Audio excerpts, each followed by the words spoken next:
예, 녹색정의당 부대변인 이세동입니다.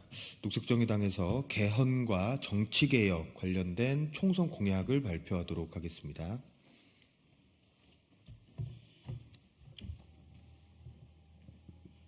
네, 공약은 제가 좀 이따가 말씀을 드리도록 하고요. 우리 장석준 정의정책연구소 소장님께서 오늘 이 개헌 정치개혁 관련된 공약 발표의 의미에 대해서 먼저 말씀을 해주시겠습니다. 네, 저희 녹색정의당은 한국진보정당 운동의 주된 줄기를 계속 계승 발전시키는 정당으로서 한국의 진보정당의 의미에 대해서 다시 한번 곱씹어 보고 있습니다. 진보정당 운동이 처음 시작될 때부터 그 이름은 정치개혁과 동의어였습니다. 제6공화국 헌법이 만들어질 때부터 군부독재 잔당 세력 그리고 양김씨 세력, 지금의 양대 정당의 뿌리가 되는 이 세력들의 기득권이 안정적으로 유지될 수 있도록 모든 정치 제도가 짜여졌습니다. 그래서 그 초기부터 돌아가신 고 노회찬 의원 등등의 그런 문제의식을 갖고 있는 분들이 시작한 것이 진보정당 운동이고 또한 정치개혁운동이었습니다. 그리고 이것은 선거 때마다 양대 정당에 도전할 제3당을 원내에 진입시키는 것, 그리고 그렇게 원내에 진입한 제3당이 정치 제도를 특히 양대 정당에 절대적으로 유리하게 되어 있는 선거법을 개정함으로써 이 제6공화국 정치체제에 균열을 내는 이런 시도를 끊임없이 지난 30여 년간 해왔습니다. 그런데 지금은 이 노력에 대해서 우리 스스로 근본적으로 재평가해야 될 때가 됐습니다. 역사의 큰 흐름이 한 주기가 끝났다는 느낌을 받습니다. 제3당이라는 것이 이번 선거에서는 양대 정당에 대한 도전이 아니라 양대 정당의 소수 세력이 자기네 당내에서 벌일 투쟁을 선거를 통해서 해결하려고 하는 양대 정당 체제를 파열시키는 것이 아니라 그 내부의 투쟁을 전체 정치로 확장시키려는 그런 것이 제3당으로 왜곡되고 있습니다. 또 하나 선거제도 역시 그동안 진보정당이 공들여서 추진해온 연동형 비례대표제 도입, 이것이 준연동형이라는 형태로 도입이 됐는데 이게 정치개혁의 효과를 내기보다는 오히려 양대 정당이 이른바 진보정당으로 출발했던 세력들 중에 일부를 자신들의 하위 파트너로 흡수하는 수단으로 정반대로 변질되어 버렸습니다. 녹색정의당은 이러한 상황에 대해서 근본적인 문제의식을 갖고 이제는 정치개혁이 다른 경로로, 다른 수단으로, 다른 깊이와 넓이로 추진돼야 된다는 각오를 했고요. 그 결과가 제7공화국 개헌이 곧 새로운 시대의 정치개혁의 화두이자 쟁점이 되어야 된다라는, 그리고 그것이 반영된 오늘의 공약입니다. 특히 저희는 개헌이 굉장히 많은 내용들을 담고 있고 어려운 과제죠. 그 중에서도 가장 근본적이고 처음으로 출발해야 될 내용은 국민 주권을 강화하는, 즉 현재 너무나 강하게 하나의 암석처럼 단단히 묶여져 있는 형 정치체제를 국민의 힘으로, 시민의 힘으로 바깥에서부터 흔들고 균열을 내는 것을 제도적인 통로를 보장하는, 이것이 모든 개헌의 출발점이 돼야 된다고 보고 오늘 공약의 내용 중에 포함되어 있는 국민 발의권, 국민 소환권 등등을 새롭게 헌법 안에 담는 것이 무엇보다도 우선돼야 된다고 생각합니다. 그래서 이번 국회, 이번 총선을 통해서 구성될 국회는 다름 아니라 이 가장 근본적인 국민 주권의 강화, 시민 주권 민주주의의 도입을 내용으로 하는 개헌을 완수하는 국회가 되어야 한다는 것이 오늘 말씀드릴 정치 공약의 핵심 내용입니다.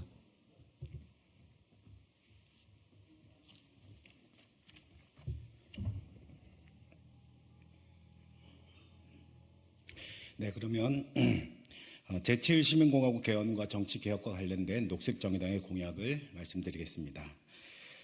고 노회찬 대표의 영원한 꿈이자 녹색정의당의 정치 비전, 제7시민공화국을 향한 여정을 이번 총선에서부터 시작하겠습니다. 지금은 복합 위기의 시대입니다. 기후, 출생, 지방, 노동, 평화, 성평등 위기의 시대입니다. 복합 위기는 사실상 무언가 해결점을 찾기 힘든 사회라는 말입니다. 이렇게 사회가 위기이면 시민의 삶은 절망적일 수밖에 없습니다. 그런데 이를 해결해야 하는 정치가 더더욱 절망적이라는데 심각한 문제가 있습니다.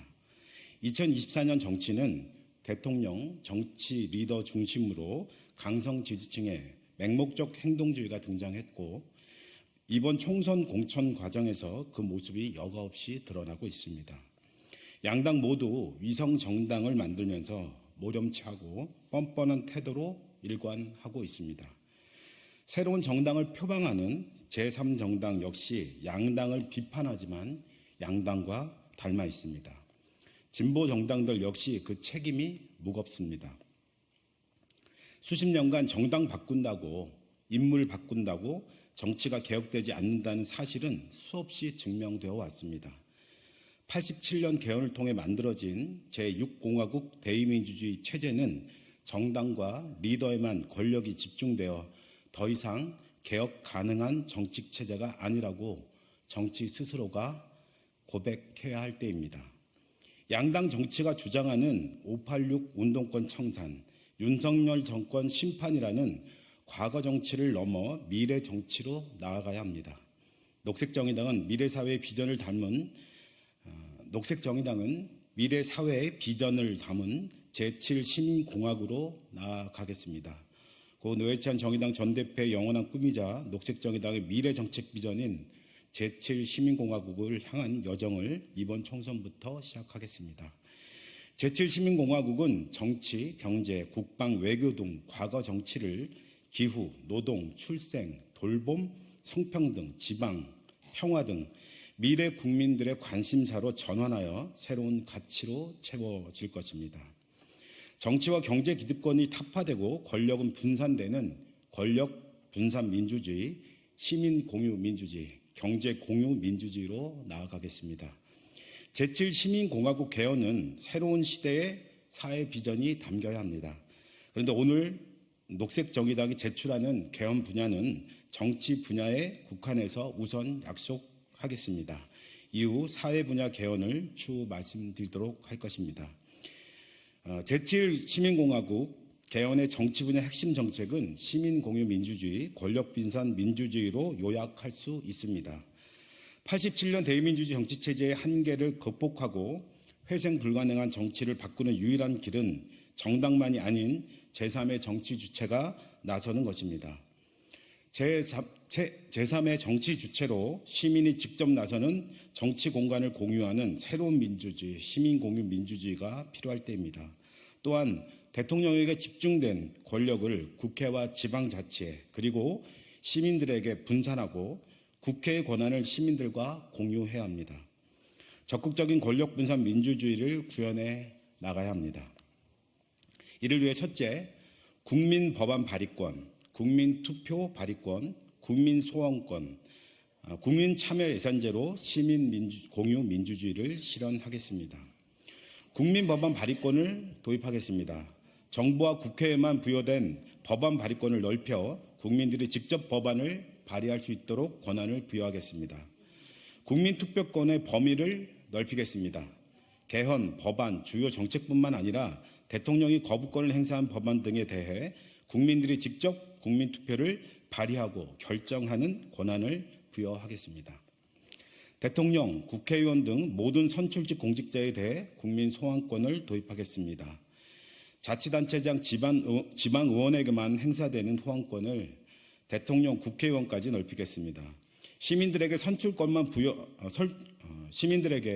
선출권만이 아니라 끌어내릴 수 있는 권한을 부여하여 뽑히기만 하면 무소불위의 권력을 휘두르는 권력에 대해 시민들이 강력히 견제할 수 있는 권한을 부여하겠습니다. 대통령, 국회에만 부여된 예산 편성과 심의 권한을 일정 비율에 대해 시민들에게 부여하는 국민참여 예산제도 도입하겠습니다. 둘째, 국무총리 국회 추천, 모든 투표의 결선 투표제, 정당 설립의 자유와 지역정당 허용 등으로 권력분산 민주주의를 실현하겠습니다. 대통령에게 부여된 권한을 분산하기 위해 국무총리에 대한 국회 추천제를 실시하여 대통령의 권력을 분산하겠습니다. 대통령 선거를 포함하여 모든 선거에 결선 투표제를 도입하여 실질적인 다당제 민주주의가 구현되게 하겠습니다. 국회 교섭단체 요건을 5석에서 10석 수준으로 완화하여 양당 중심의 독점적 정치 권력을 분산하겠습니다. 모든 시민들이 자유롭게 정당을 설립할 수 있도록 정당 설립 허가제가 아니라 신고제로 전환하고 전국 정당만이 아닌 지역 정당을 허용하여 시민들의 다양한 정치 결사의 자유를 보장하겠습니다. 셋째, 정치권 스스로 개헌을 위해서는 정치 신뢰를 우선 회복해야 합니다. 이를 위해 국회의원 및 고위공직자의 모든 특권을 타파하겠습니다. 국회의원 및 모든 공직자, 다시 하겠습니다. 국회의원 및 고위공직자의 세비를 최저임금 3배로 제한하겠습니다.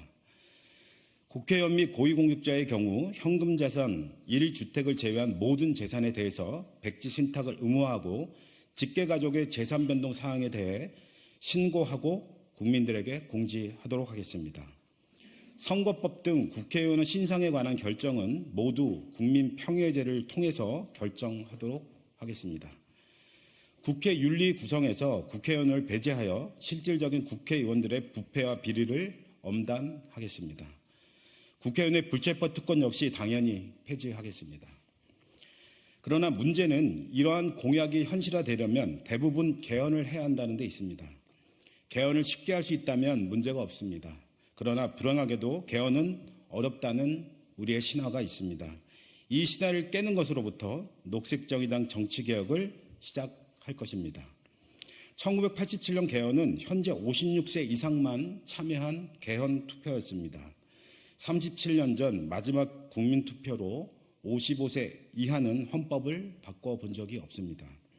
우리는 40여 년 가까이 헌법이 그대로인 게 정상인지 생각해 봐야 합니다. 세상의 변화 속도는 이렇게 빠른데 우리 헌법 시계는 1987년도에 멈춰서 있습니다.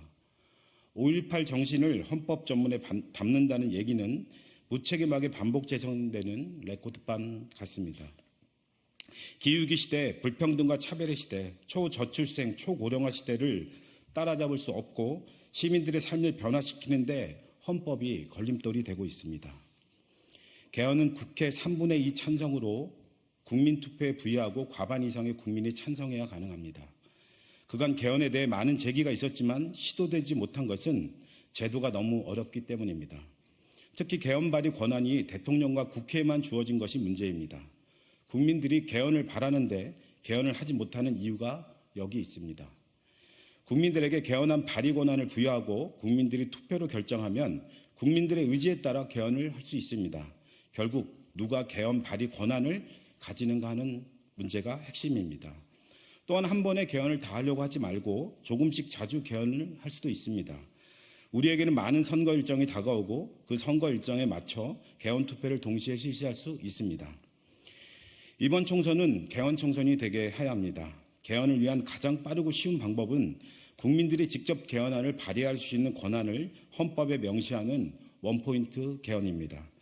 그러면 대통령의 발의나 국회의 3분의 2 동의가 없어도 국민들이 개헌안을 발의하고 국민투표로 결정할 수 있습니다. 이를 위해 녹색정의당은 이번 총선부터 개헌을 공약으로 내걸고 22대 국회 개헌부터 원포인트 개헌 정치연합을 결성할 것입니다. 시민들도 개헌 국민운동본부와 같은 것을 만들어 함께해 주시기를 요청드립니다. 이제 개헌은 위기의 시대, 절망한 시민들을 위한 유일한 희망이자 정치개혁을 위해 남아있는 하나의 길입니다. 녹색정의당은 새로운 정치체제를 위한 개헌에 혼신의 힘을 다해 나가겠습니다. 함께해 주시기를 부탁드립니다. 고맙습니다. 네, 이상 공약 발표를 마치겠습니다.